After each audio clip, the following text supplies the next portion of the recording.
পুলিশি অভিযানে উদ্ধার প্রায় 5 কোটি টাকার ব্রাউন সুগার তৈরির গোপন ডেরায় হানা পুলিশের। ঘটনাস্থলে উদ্ধার 6 কেজিরও বেশি ব্রাউন সুগার। ঘটনায় ফাইনুল শেখ সহ 2 যুবককে গ্রেফতার করা হয়েছে। গোপন সূত্রে খবর পেয়ে বৈষ্ণবনগর থানার কৃষ্ণপুর এলাকায় অভিযান চালায় পুলিশ। ব্রাউন সুগার তৈরির কারবারে যুক্ত আরও 3 জনের নাম পেয়েছে পুলিশ। তাদের খোঁজে শুরু হয়েছে তল্লাশি। গত কয়েক বছর ধরে ব্রাউন সুগার কারবারে রমরমা চলছে মালদার কালিয়াচক, বৈষ্ণবনগর, মোথাবাড়ি সহ বেশ কিছু এলাকায়। সাম্প্রতিককালে পরপর বেশ কিছু ব্রাউন সুগার উদ্ধার এবং গ্রেফতারের ঘটনাও হয়েছে। জেলা পুলিশ জানিয়েছে, গত 1 বছরে মালদায় মাদক উদ্ধারের 64টি মামলা হয়েছে।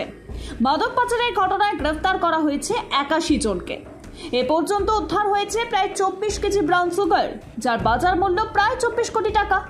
বাইরের রাজ্য থেকে ব্রাউন সুগার তৈরির কাঁচা মাল এনে মালদার কালিয়াচক, বৈষ্ণবনগর সহ একাধিক এলাকায় গোপন ডেরা বানিয়ে ব্রাউন সুগার তৈরির কারবার চলছে।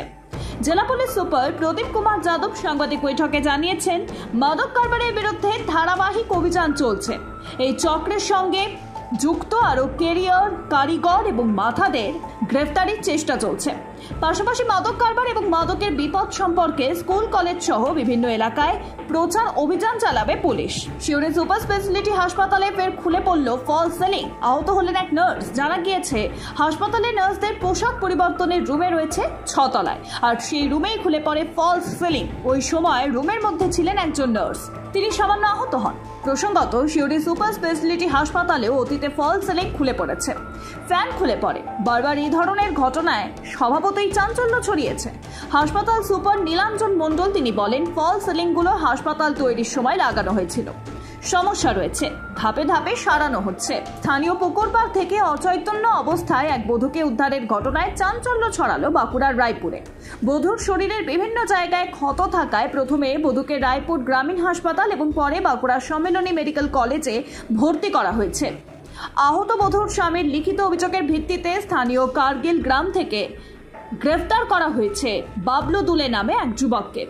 আজ ধৃতকে খাতড়া মহকুমা আদালতে পেশ করা হয়েছে। প্রাথমিকভাবে পুলিশের অনুমান, ওই বধূকে মারধর করে ফেলে রাখা হয়েছিল ওই পুকুরের পাড়ে। স্থানীয় সূত্রে জানা গিয়েছে, বাঁকুড়ার রায়পুর থানা এলাকার আদিবাসী এক গৃহবধূ হঠাৎই নিজের বাড়ি থেকে নিখোঁজ হয়ে যায়। পরে খোঁজ চালিয়েও তার সন্ধান মেলেনি। সোমবার সকালের পর স্থানীয়রা গ্রাম লাগোয়া একটি পুকুরের পাড়ে ওই বধূকে অচৈতন্য অবস্থায় পড়ে থাকতেও দেখেন।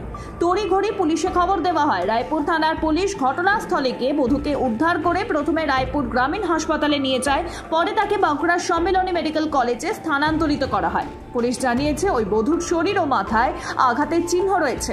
গতকাল বিকালে নির্যাতিতার স্বামীর লিখিত অভিযোগের ভিত্তিতে রায়পুর থানার পুলিশ পার্শ্ববর্তী কার্গিল গ্রামের বাসিন্দা বাবলু দুলেকে গ্রেফতার করে। আজ তাকে খাতড়া গ্রাম আদালতের পেশ করা হচ্ছে। ধৃত বাবলু দুলের রাজনৈতিক পরিচয় নিয়ে শুরু হয়েছে শাসক বিরোধী চাপানুতোর।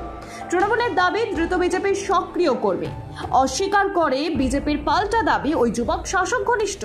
বামেরা এই ঘটনায় দোষীর কঠোর শাস্তির দাবি জানিয়েছেন। পুলিশের দাবি, ঘটনার তদন্ত শুরু হয়েছে। ধৃতকে জিজ্ঞাসাবাদ করে ওই বধূকে মারধর করার কারণ জানার চেষ্টা চলছে। পুলিশ সূত্রে খবর, ধৃত রফিক ইসলাম নিহতের ব্যবসায়িক পার্টনারকে জিজ্ঞাসাবাদ করে নাম উঠে আসে বাকিবুল্লাহ। একোপাক থানায় পুলিশ গতকাল সরবেরিয়া এলাকায় হানা দিয়ে বাকিবুল্লাহকে গ্রেফতার করে। প্রাথমিক জিজ্ঞাসাবাদে পুলিশ জানতে পারে, নিউ টাউন শুট আউটের সুপারি নিয়েছিল বাকিবুল্লাহ। খুন করার আগে নিউ টাউনের ঘটনাস্থলে রেকি করেছিল।